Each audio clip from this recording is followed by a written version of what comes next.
Hey, this is John Leon Guerrero. Our guest today is Nick Wilson. He spent years as a police detective witnessing and experiencing himself the burdens police officers and other first responders bear by seeing the most traumatic situations and leading people, often most vulnerable, through them, or worse, seeing them not make it through, and exercising perfect judgment during it all. It weighs on human beings in ways that lead some people into coping behaviors, and in a line of work where peer acceptance is crucially important, there often exists a culture of quiet stoicism in the face of emotional trauma, even when it's rooted in compassion. Nick started writing and posting about normalizing the feelings that first responders experience every day to show that it's okay to seek help. Now, if these ramifications mean anything to you, Pete, Scott, and I invite you to support our favorite cause, Save the Brave. You can see them at savethebrave.org. They're a certified 501c3 nonprofit organization dedicated to helping veterans cope with post-traumatic stress. You can read all about them and donate a few bucks too. We all support Save the Brave with recurring contributions right out of our PayPal accounts, and Scott Husing even serves on their board. They do great work, and we urge you to support them or at least consider it. And if you would buy a combat veteran a lunch once a month, well, that's about what we're asking. So go to savethebrave.org and set it up. We also ask that you support The Break It Down Show on whatever platform you're listening to us, iTunes, Spotify, iHeartRadio, YouTube. Please help us out with a 5-star rating and a positive review. It helps new listeners find us, and we really appreciate you doing it. And we appreciate you listening. Here's our guest today, Nick Wilson. Lions Rock Productions. This is Jay Moore. This is Greg Proops. This is Jordan Harbinger. This is Dexter from The Offspring. This is Nathan This is East. Sebastian Younger. This is Rick Marotta. This is Stuart Copeland. This is Mick Gillette. This is Andy Summers. Hey, this is Skunk Baxter. This is Gabby Reese. This is Rob Bell. Hey, this is John Leon Guerrero. Hey, and this is Pete A. Turner. This is Nick Wilson, and you're listening to The Break It Down Show. And now, The Break It Down Show with John Leon Guerrero and Pete A. Turner. We're here at Hana in, what is this, Rancho Santa Margarita? Rancho Santa Margarita, Hannah's. Hannah's in Rancho Santa Margarita with a guy that Scott Husing calls Handsome Rob, and I call him Joe Giuliani. He's a friend of mine, and I always, I tell people in my life, like, look, think of my show as your show, and let's produce an episode together. And you're like, all right, well, how about Nick? He's got an incredible story. So we're going to start right now, and we're going to find out about Nick's story. And I see that you have a service dog down there, too. Who's that? I do. This is Stryker. Stryker came from the Patriotic Service Dog Foundation, and they have become a huge part of my life. Let's dive in deep, and why you say your story's not special. We talked before, but every story is special, and you've done extraordinary things to get here today. Talk about that crazy path. Hey, this is Pete A. Turner from the Break It Down Show, checking in real quick to ask you this. John, Scott, and I all support Save the Brave with our time, our location, our effort, and our money. Each month we give a small amount. Do the same with us. Go to savethebrave.org, click on the Donate tab, pick an amount that you want to come out each month, and they will handle all the rest. I stand behind these folks. Thank you so much. Let's get back to the show. Today, talk about that crazy path. It was, and I should say, when I say that my story is not special, what I really mean is that it's not unique. My story is something that so many other law enforcement officers have experienced. I was a police officer for 13 years. I did everything that I wanted to do in my career. And I grew up in a culture in law enforcement that never really gave permission to experience the array of things that police officers experience when it comes to trauma. The reality is that when I grew up in this culture, it was to essentially say, when things hit the fan, it was pick yourself up, carry on, and move forward. We used to say, sorry about that shit. And so as my career unfolded and I started experiencing the critical incidences that I did, whether it was the body mutilations, the death, the child deaths, the loss of partners, the suicides,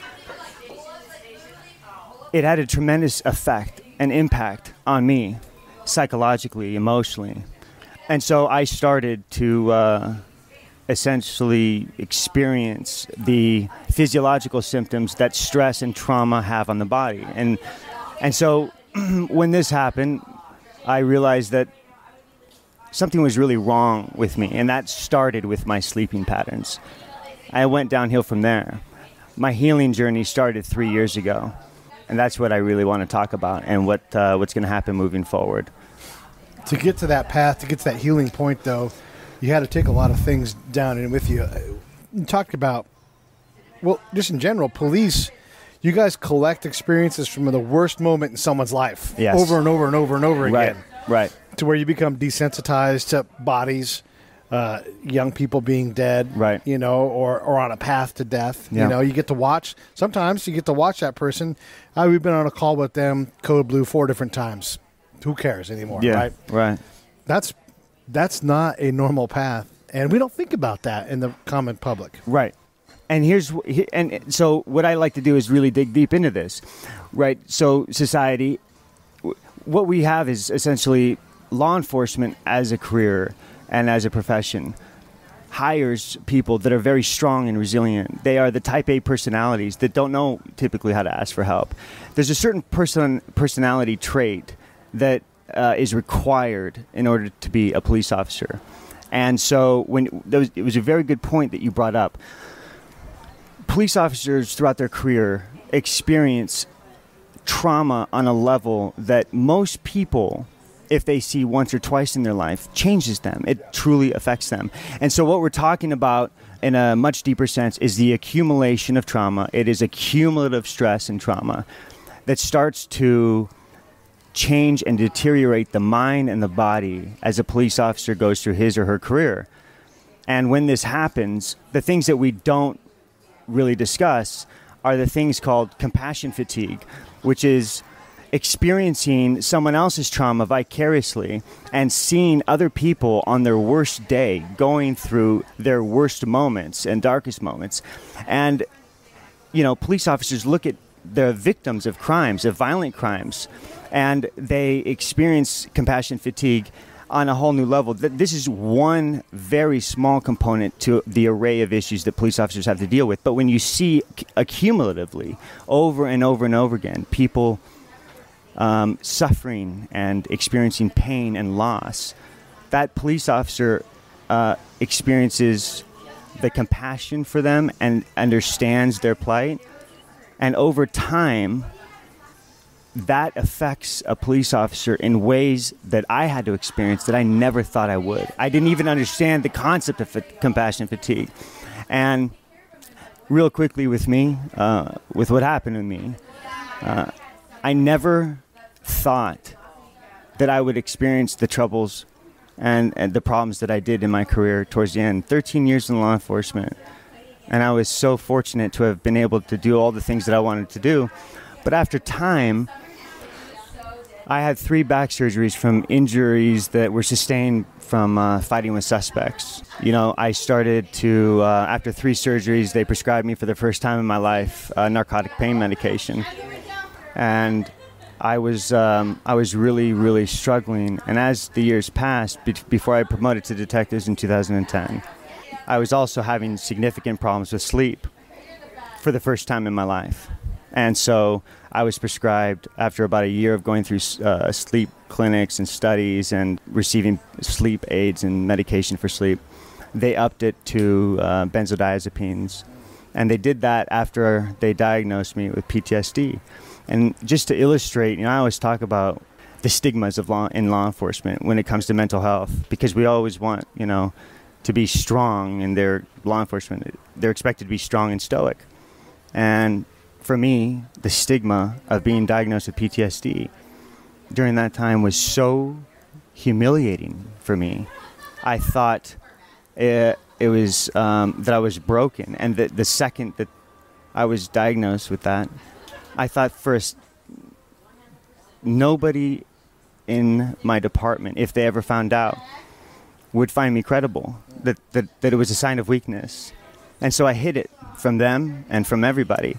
And I'll never forget the time when a psychiatrist, when I was in detectives, a psychiatrist told me that I had PTSD, which I now refer to as PTSI, post-traumatic stress injury.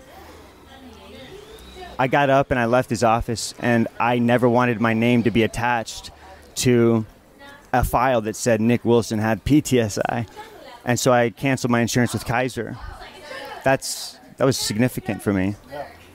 From there, I slowly started the process of numbing out.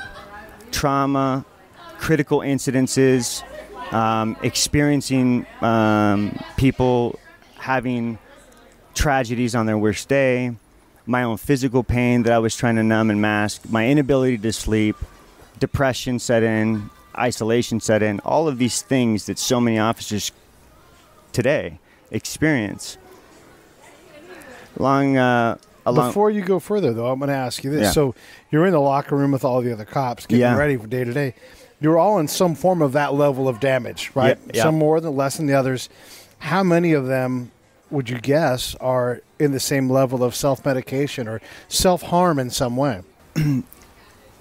Statistically, I don't know. I can tell you from my experience that whether it was with my department or elsewhere, it was unbelievable how many police officers, without talking about any mental health stuff, would drink. We would go and we used to call them a debrief. We would go debrief after work. Yeah. You know what I mean? And we'd go and we'd drink, and that's how we deal with things. There are other officers that I know of, that in their own trauma were self-medicating, sure, and with pills and with alcohol. And it was part of the culture.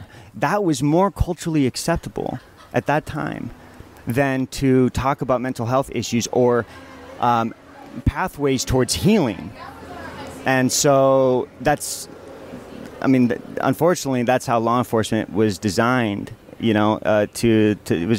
was very much like the military in that sense, Yeah, for sure. A lot.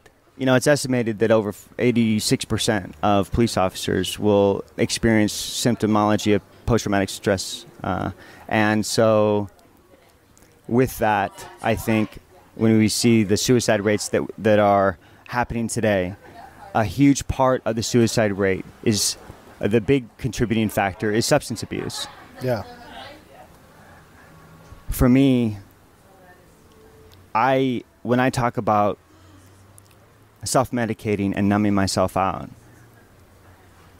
what I was experiencing for the first time in my life, when physiologically I knew something was wrong, and psychologically, what I mean is that is the first time I started experiencing that phrase that you commonly hear, suffering in silence.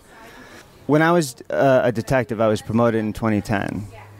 I was working white supremacy organizations, and this became a 5-year investigation that the FBI, DEA, and other agencies, Homeland Security, got involved in. And I never spoke about or ever dealt with any of my own traumatic experiences. Okay. I brought my career into, being a detective. I brought all that trauma with me, and I continued to experience traumatic events as a detective when partners of mine had been shot, friends lost their lives, a friend of mine who committed suicide, and then years later another one who committed suicide. There was never an atmosphere where I ever felt safe coming forward and asking for help. And so... Hold that right there. So one of the things I often say is, hey, at least no one's shooting at me. Or I'd rather be in combat than be here, right? Right. So if I understand you correctly, you're infiltrating white supremacy gangs. Right. So let me talk to the audience for a second. He's going undercover and posing as someone who's a white supremacist. And I'm going to ask you now, here's the whole setup. Would you rather be with those guys in danger, undercover, risk of constant exposure, or would you rather hide the mental thing, which was more dangerous for you? 100%. It was easier for me to go and work with informants and try to infiltrate a white supremacy organization or deal with the day-to-day stuff, whether we're executing search warrants, than ever have one conversation or discussion about mental health or how I was feeling. It does not... It's funny how we, in law enforcement, you know who's suffering, who's struggling, right? Yeah. It's so uncomfortable because of the culture to have a conversation about that or to open up doors for healing than it is to just take them even when they're struggling the most, to grab the guy and go through the front door of a house to execute a search warrant. Yeah. And which then, unfortunately, if something were to happen there, a traumatic situation happens there, it just re-triggers what is already, it re-triggers someone, and it can re-traumatize someone. And so that kind of was what was happening with me. I was thriving professionally. I mean, I immersed myself in the day-to-day activities at work, but personally, I was suffering. Yeah. And that led to the breakdown of my own family structure, and I slowly started the process of becoming addicted to pain medication and to benzos. And what happened to me in my life when I started experiencing that, I started realizing that I was in trouble. I was in real trouble. And it's not that I didn't know. I was a drug recognition expert. It's not that I did not know what the impacts would be or the consequences would be for long-term use and irresponsible use of medication would be. I knew. Yeah. I knew. And unfortunately, once I became addicted, it was essentially setting myself up for failure. One night, 2016, I lost my phone. This was shortly after the San Bernardino terrorist attack. Okay. I was on a task force, and thinking that Verizon would be open around 10:30, 11 o'clock at night, I got into my car. And it wasn't about 2 miles later, I crashed. I totaled my car. And I've said this before, where I sat in my car that was totaled. And it wasn't the first thing that I thought to pray to God that I was still alive. It wasn't the first thing that I thought to pray to God to ask, please don't tell me that I've killed somebody or hurt somebody else. To illustrate how significant the stigmas are, the first thing that I thought was, they're all going to know. My agency's going to know. My partners are going to know. And at the end of the day, I'm not going to have any credibility with them. I'm done. I knew that I might survive the DUI and the crash. But I knew that that was going to begin the process of my own partners maybe losing faith in me. And that's when it was time for me to heal. I had already experienced a lot of physical injuries. I couldn't do the job anymore in terms of, I was on the SWAT team and detective and all that kind of stuff. I physically couldn't do the job because of the injuries, the physical injuries. But I also needed to heal. You needed the medicine to even try to do the job, right? That was just a mask. It was a Band-Aid. That's what the medicine was, a Band-Aid. What I needed to do was heal on all levels, not just physically, but spiritually, emotionally, psychologically. I needed to understand what happened to me.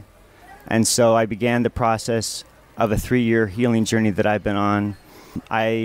Shortly after that, like the crash, the DUI, of which I instantaneously felt so much shame and embarrassment. I was so mad at myself that I even put those officers in a position, because they knew who I was. I put those officers in a position where they had to arrest me.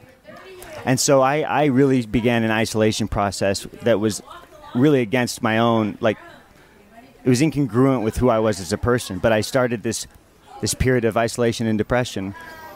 I went to rehab. So before rehab, let's back up. Yeah. You infiltrated white supremacy groups, right? As a guy that's a functional addict, or? I wasn't, let's say, they have there's variations. There's like deep undercover, and right. Those are the guys that you see at ATF, and those so I wasn't that, where I wasn't living in a place like that. My goal was to, as a detective working in a white supremacy organization, was to identify. My objective was to identify who the shot callers were, the main players within the criminal street gang. Okay. And it was to investigate them for their gang activities, for narcotic sales, and all the other things that they're involved in. And I would pick cases on them. So we would do controlled buys, where we would have informants buy drugs from them, and surveillance, and a slew of other investigative tactics to investigate the organization and then execute search warrants after writing them. Execute search warrants and take the gang down and use gang enhancements, which are increased sentencing guidelines to do it.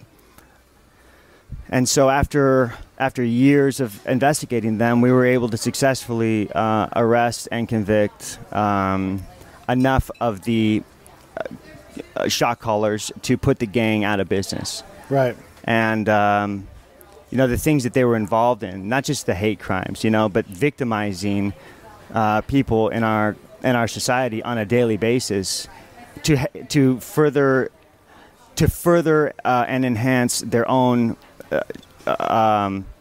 power, I would say, their own image on the street. Building for white supremacists, which are considered transitional gangs. They're not territory-based gangs like you would typically see with an African American gang or a Hispanic gang. Those are more turf-based gangs. White supremacists, they basically go anywhere and everywhere, and they're less about neighborhood and they're more about money. They're opportunists, and so they sell drugs and they victimize others, and it was a real problem where I worked. And so we put a huge effort into investigating them. I worked very closely with the Department of Homeland Security, and when I did that, I was at a smaller agency. We didn't have the resources that were required to do the job. Essentially, we were more successful in partnering with larger agencies who had the money, who had the equipment to do it. And I created, during my 10 years as a detective, these informal task forces. And everybody in the area helped out because all of us and all the different agencies were experiencing the same sort of problems that my agency was in terms of what the white supremacists did in our communities that deteriorated the moral fabric of our community and the victimization of innocent people. And so it for me, that's where my area of focus really was. It was at that time, though, I was also working on homicide wiretaps. I was, let's say like at a larger agency, and NYPD or LAPD. When you go into a unit, you're assigned to homicide, you're assigned to burglary or narcotics. Being in a larger agency provided me the opportunity to work all of the different crimes. So I may have been assigned in the Special Investigations Unit working gangs and narcotics, but when we had a double homicide, I would assist with that, And so it was, during that time, the thrill of my life, even though, I was able to do everything I wanted to do. Yeah. I never thought that I'd be establishing and making relationships and friendships with people from other agencies and doing a surveillance up in the sky in an airship, or working with some of the best guys ever who taught me. These were senior detectives, and doing what's called international controlled deliveries. When dope comes across the border, and we'd follow it to a pad, and so they're called ICDs. So I got a lot of experience. I was very grateful, very lucky, very fortunate. But it was in those moments as a detective that in not dealing with my own mental health issues that I started the slow process of my own downfall. So as that downfall's happening, you must have a sense for, you're in a very dangerous job. Right. And you're dealing with extremely dangerous people. So there's already stress. You're already blowing through all your cortisol. That's how I was, right? Yeah. All my pathways in my brain are like, let's just get bigger for cortisol, and that'll be our default go-to response, right? Yeah. How long can someone really effectively do that job without constant mental care? Right. And with all the stressors, how long can someone realistically do that and come out damaged?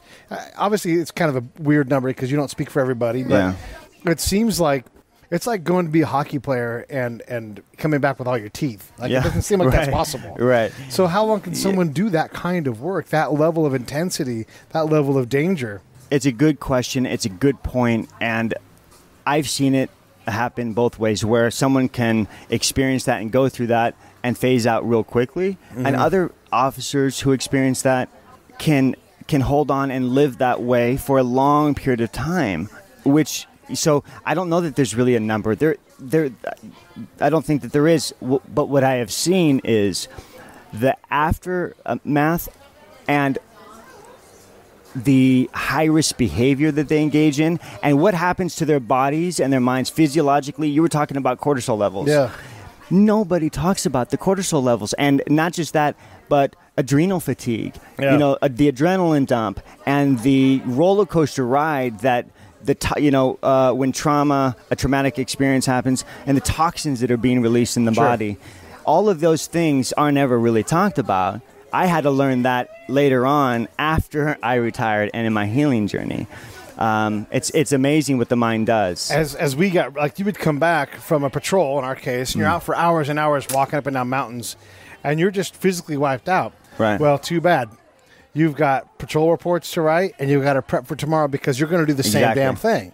And every now and then, I was in a position where, like, hey, today was a down day. I was going to write reports. Everybody else chill. Right. But you don't get that many down days even still, right? So it was energy drinks and guys that dipped. And it was like, oh, we got to work longer? Here's another dip. Right. Here's another energy drink. And we burned the back end of our life with these things. 100%. Because the pace was such that, I couldn't hand my job. There were times where I had a 36-hour day sitting in a chair chasing a terrorist from a computer, like gathering intel, trying to get the guys who were operating packages, right? And if I got up and got out of that moment, the person who sat down would lose, say, 20% of the knowledge that I had built up. It's all there, but by the time they get caught up, it's hours and hours later. You want to maintain the continuity of the case. So I would just sit and be like, just bring me food. Yeah. But I'm not even talking to anybody. I was putting my hand like, just bring me food, and then food would show up. Yeah. Like, because I was so focused, right? Yeah. You must know what that's like. 100%. It's very similar, and thank you for your service. Yeah. You being overseas, the same thing occurs in law enforcement. So let's say it's a time-sensitive case. Let's say there's a homicide, and now we're racing against the clock, and we need to execute a search warrant immediately to get into that house. Mm-hmm. What you just described is what I experienced. Yes. Here I am. I'm like, go tell, get the surveillance guys, go get me those plates, go get me to do this. And then you got people coming in, and I'm like, look, just go get me an energy drink. I would get a Monster or a Red Line at the time, which was, popular. And go get me some Taco Bell, and you just keep going. There's the risk factors, though, unfortunately, and what happened are detrimental to your health. We just don't take care of ourselves. And, I'm sure you've experienced this, especially in serving our country.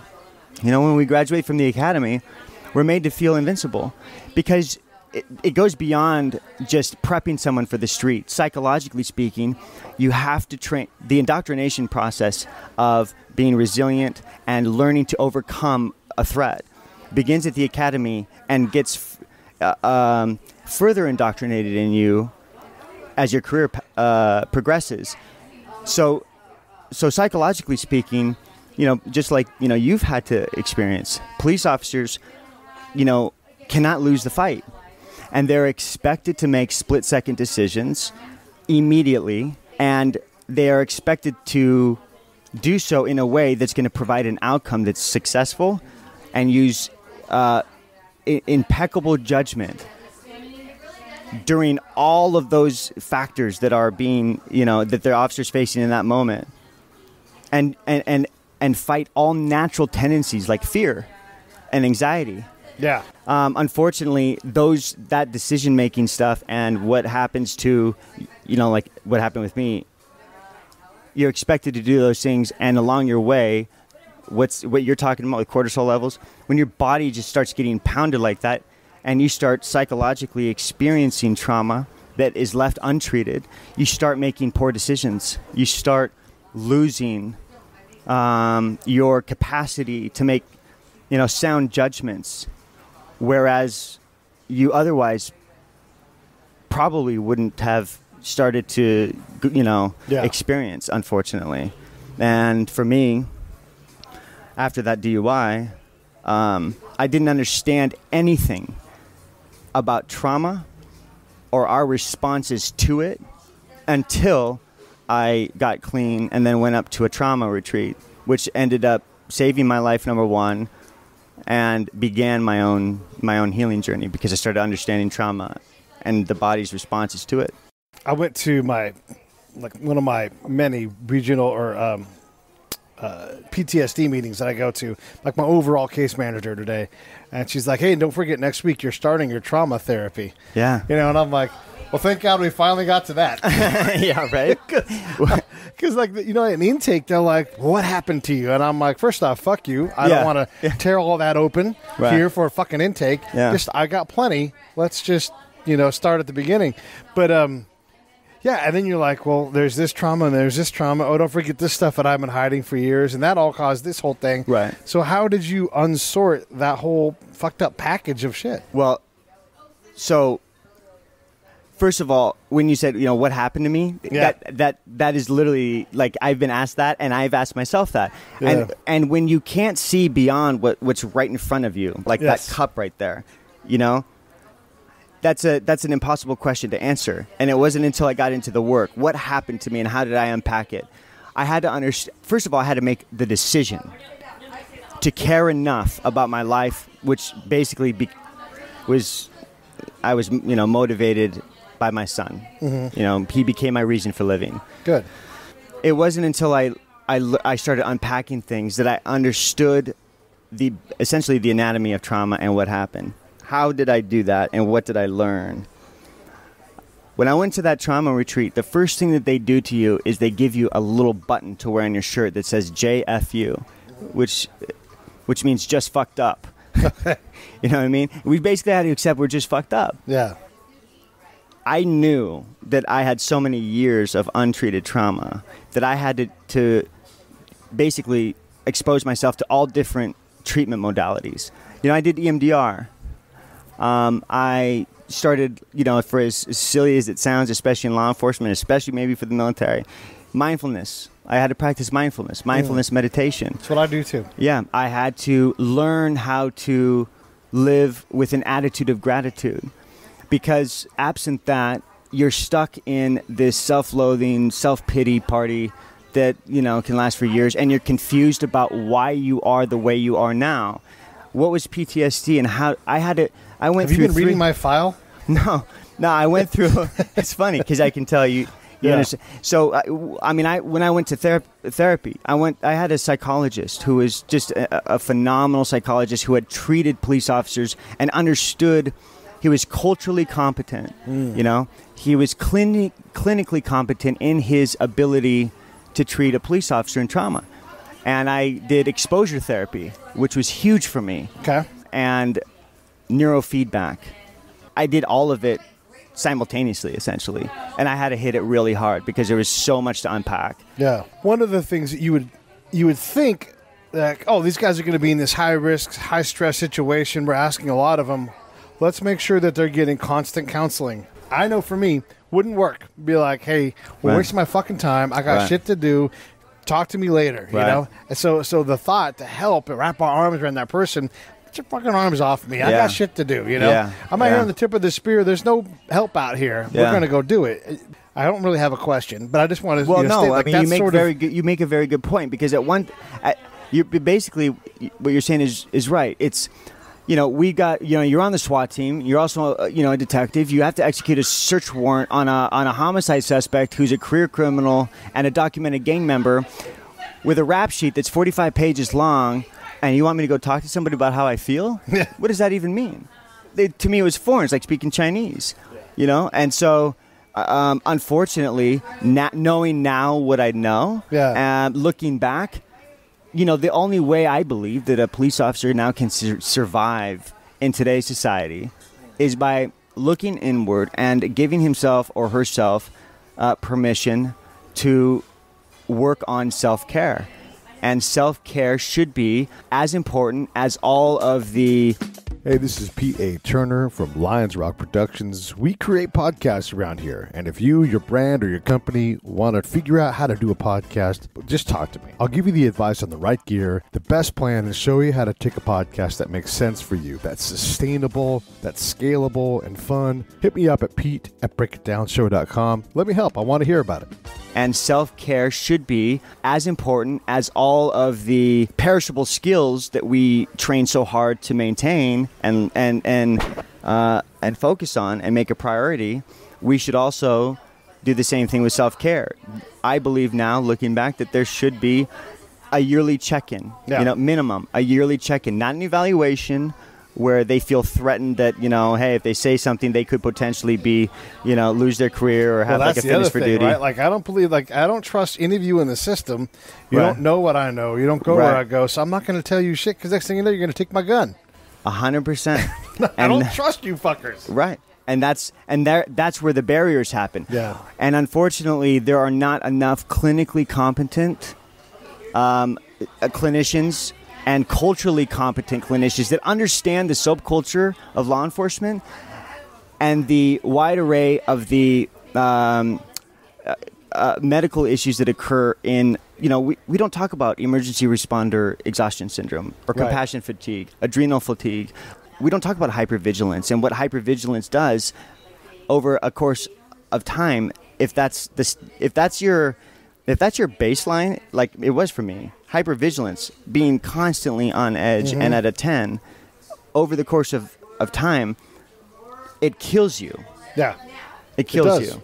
And either directly or through your own shitty decisions because exactly. Yeah. And so one of the things that I have, I look back and I wonder, I believed I was always at least, ethical and that my partners were ethical and all these things. But when you look at police officers and firefighters that make decisions that go against your own moral code, you wonder, like, how does that happen? Now, don't mistake what I'm saying. There are people that do not deserve to be police officers. There are people who should never be in the business because they're not good people. They don't deserve the honor of wearing a badge. But when you take somebody who is a good person and has always been, has lived a life of integrity, and they make decisions, I didn't understand until I got into my healing journey, like, why does that happen? And it happens because officers engage in high-risk behavior, right?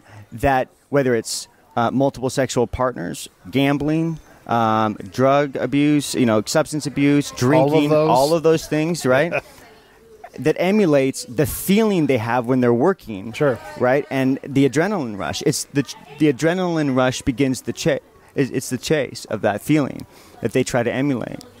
And unfortunately, it wasn't for me until I retired that which was hard for me because of what happened with me and my family. Sure. Without having the support that is very much needed. Well, that's the other thing about addiction. And I'm not letting Joe ask any questions. No. You're doing an amazing job. But the thing with addiction is it's like the one disease that manifests in your family. Mm-hmm. Where they get the shitty thing. Like, first off, they can't see the wound on you. If it was on your chest, this is something I say all the time. If they could see your damage, they'd be like, fuck, dude, sit down, chill out. What do you need? Yeah, 100%. They would handle it differently, but they don't. Yes. Instead, your shitty decisions directly impact their life in a way that costs them money, costs them trust, costs them. Yeah. And our inability to respond properly to our outside input until we learn to go, wait, mindfulness, like, slow down. Actually, I live in Orange County. There's not someone behind the tree. Yeah, right. 100%. So that all manifests horribly in your family, and they're the ones that get the tumor. And so, yeah, rightfully, they get pissed off at us because we've treated them like shit. And then you throw the addiction part in, and it just gets... I can understand why people in general turn their backs on addicts because they have to at some point because there's so much damage there. So what you're saying is so important, and and I want to talk about why. First off, there are addicts, and then there are people who are not addicts that, through the process of numbing themselves, become addicted and dependent. Right. Right. I talk about the family structure and the breakdown of it. When a police officer when he starts developing maladaptive coping skills, the transferred trauma from a police officer to his family it should be talked about more. And this goes for not just police officers, but military. When they come back from deployment and they have experienced the trauma that they have, it's the same thing with varying degrees. I don't compare, being a police officer trauma is trauma. Yeah. And unfortunately, the transfer trauma that my family experienced was so significant that their response to what happened to me, unfortunately, wasn't what it should be. And it has nothing to do with who they are as people, because my family they're wonderful people. Sure. But you can tell by their responses that they had experienced a lot of things that, like I did, just through the transference of the trauma. And so how do you pick up the pieces? There's so many things. How do you, And their trauma is significant, so they've got to get past that and then work on, if they're capable, forgiveness. And that doesn't work on a family's schedule. Like, it works on its own schedule. Yeah. The pain, man, it turns into anger. Yeah. And people do things to each other out of anger and spite that they otherwise wouldn't have done. Yeah. And one of my biggest lessons that I've had to learn was forgiveness. I had to first forgive myself. Sure. Have you? And I have. Okay. I have. And I had to I learned to make these little movies, these videos that was part of my own healing journey. And one of the videos that I made was on forgiveness. And it was a message to my family, of which I hope to, my parents are starting to come back around. Yeah. But there's a lot of work to be done. Well, it takes time. It does. And I wouldn't be able to understand where I'm at now had I not gotten into the healing journey, which goes into now. I wouldn't be here with Joe and his wife, with Ashley. I wouldn't be where I am now today had I not committed to my own healing journey. And so I'm grateful. I'm grateful. I talked to you guys before we got on here and did this, about how much the support now for my cause and what my vision means to me, because this is the first time in 3 years, since I retired, that I've had anyone around me here to help support and highlight and go on to this next phase and this next journey. I'm not used to this. Let's talk about that part, because I could definitely identify with that. As someone like Joe comes into your life, he's not going to kick down a door with you. And so for me, I know from my point of view, I'm like, wait, these people actually care for me? Bullshit. Right. They're actually going to work hard and give 100%. Me this help. Or like they'll cut a check to keep me above water. I'm like, that's not real. Right. The people that support me are the people that I roll with, my gang. Right. And so talk about your process towards accepting that there are good people that actually are like, no, I'm desperate to help you. And then going, I can take this help, and it's not weakness. Right. Such a good point. And I'll be honest with you, it's still hard for me. Oh, sure. I'm not going to lie. Because we feel like we're not worthy. We begin to feel like we're not worthy, especially so what happened with me was this. One of my guardian angels in life was Dr. Heather Williams at the Orange County Sheriff's Department. Okay. And I started speaking publicly with her, but I would come home to an empty home after my family left. Right. And so she reached out to the Patriotic Service Dog Foundation. Tom Tackett, the founder of the Patriotic Service Dog Foundation, at the time they were just doing military vets, but Heather told him my story, and he understood my circumstances and decided he was going to give me a dog. That's how I got Stryker. And through the Patriotic Service Dog Foundation, who kind of became my de facto family at the time, I met Joe and I met Heather, his wife. And we started seeing each other at events.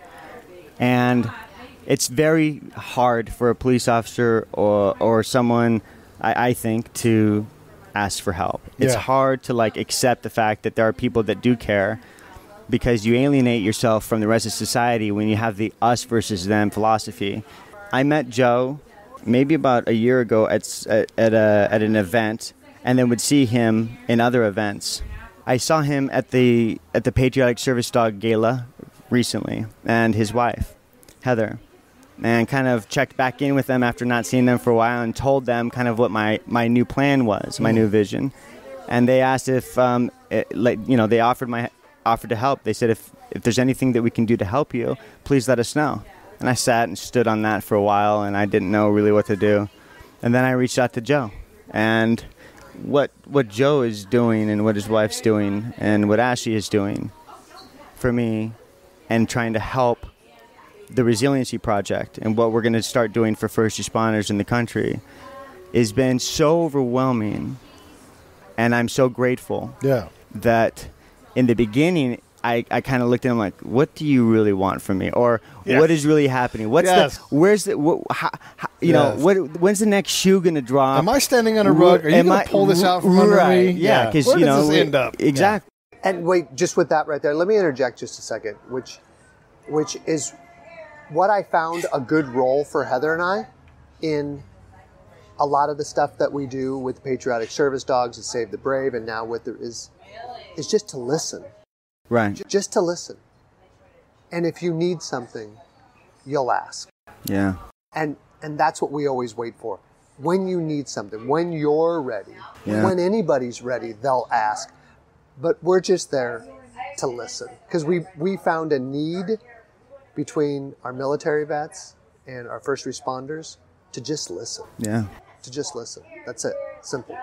Yeah, and I want to add on to that, and then I'm going to let the guest talk again. But so in my hometown, we lost a guy named Terry Marcacci, to suicide. And as we all struggle with like what I should have done or what I could have done, all of us, this is Pete preaching, need to get out and be in service of other people who maybe don't have as much. Because here's what happens. One, first off, charity isn't supposed to be easy. Mm-hmm. You're not supposed to be like, oh, thank God I'm writing a check today. Thank God I'm getting up early on a Saturday. Like, that shit should be hard if you're doing it right. And if you're doing it right, you're going to interact with Joe and all kinds of other people, and you're going to run into this network of people that are there because of compassion and help and mutual values. And so if you are struggling, I'm going to tell you right now, I did save my life in part, was being of service to other people, being available to help, and stop worrying about the woe is me stuff. You know? Right. So I encourage anybody who's like not sure what they want to do, they're fighting depression, pick a charity and start. You can change your mind. You can go to a different one. Yeah. But just go, I want to help. And if it's your time, your presence, your attention, your money, whatever it is, get in and start giving a hand, and you're going to find a lot of hands coming back towards you. Yeah, absolutely. And that's why, in meeting with Joe, I felt like when I started my healing journey, I felt, okay, I can trust two people now. I can trust Dr. Heather Williams, mm-hmm. And but she's culturally calm, she gets it. And I can trust Tom Tackett and Terry and the foundation, because those are that's not like my little safe place, Yeah. Everyone else I can't trust. Yeah. And in meeting Joe and in meeting Ashley, who is playing a huge part in what we're doing as well. Yeah. Who didn't serve and were not police officers. They're regular people with good hearts. Right. Who are supportive of law enforcement, military, first responders. For me, it was almost like in meeting them, it restored my faith in humanity. How do you have these individuals who believe, in being of service to others and want to add to the cause and to the mission? Sure. It says everything about their character, and it was probably one of the most powerful moments for me, especially after my first lunch, my first private lunch with Joe. It's one of the most powerful moments for me. Did he make you pay like he made me pay? You know what? I'll never forget that day. I'll never forget what Joe said to me and what he did that day. Wow. It was a special day. And the other thing too was at the same time that Heather started coming into my life, where they basically were like, you know what, like they saw my situation. I'm sitting there, I'm about to lose a house, I'm financially I'm trying to recover from the last however many years of struggling, and they're like, look, we got you. we're going to help you with, the back end and try to figure out all the things I didn't know how to do. At the same time, Ashley came into the picture, and I started seeing the support. I mean, Ashley works for a financial services company that services first responders and police officers and stuff like that. She shows up at the front door after essentially, finding me on Instagram. She's like, I believe in your message. I'm here to help. And so the three of them together. What? Yeah. Yeah. Basically, she's like, she gives me a call. We reached out. We talked. And she's like, I believe in what you're doing. And I'm spending day after day after day with police officers. I go on ride-alongs with them, and I hear what they have to go through. And there's no outlet for them to get help, and it's too hard. There's too much red tape. And I believe in what you're doing, and I'm here to help. She's been with me ever since. And this is like this team of extraordinary individuals that I will forever be grateful for. Tell us more about the Resiliency Project. The Resiliency Project, the idea behind it was that life is like a project. There's just constant building and constant, and resiliency is one's own ability to bounce back after a traumatic event. And so I thought, what about the Resiliency Project as my Instagram handle? And what I really wanted to do was to normalize the experiences and the feelings that first responders go through and have every day through my messages and the videos that I make, to help them feel that they're not alone in what they're experiencing, and to try to help validate their own feelings and to try to create a pathway towards healing for them. And so I have plans now that where we're going to be able to change, I think, the ball game in terms of streamlining the process of getting help for first responders, the help that they need. And I think what we're going to do is create a process by which we're going to be able to get them not just the help that they need, but the funds to do it. And I'm going to leave it at that until we get a little bit further ahead. You got some work to do. I got some work to do, but this has become my reason for everything. I'll tell you this, I talk about a lot of times, especially in research shows this, that there's nothing more important in law enforcement, especially law enforcement, and I'm sure you've experienced this in the military, than pure acceptance and pure solidarity. You want your partners to believe in you and to trust you, and you want to get their acceptance. With Joe, just in talking with him and sharing my experiences with him and him listening and always answering the phone and always being there, created for the first time in my life my own ability to do that with someone that was non-law enforcement. Right. Joe always says, iron sharpens iron. That's true. And I think that there's a lot of value and meaning behind that. I think that right now, with where we're at, the suicide rate is through the roof. We will have lost more police officers this year than at any other point in history due to suicide. The suicide rate this year trumps the last 3 years. And in the last 3 years, more police officers have died by suicide than in the line of duty. Yeah. And I think we're at like 165 or I don't have the numbers. I think maybe 170. That's just the number that's reported. No, right. That's not. Sure. That's an underreported number. Yeah. Yeah. And so we need to change that. Yeah. Yeah, it doesn't count the guys like you who drive into a fence and actually die, and they're through their own actions and their own neglect, with no care for their life, exactly. For sure.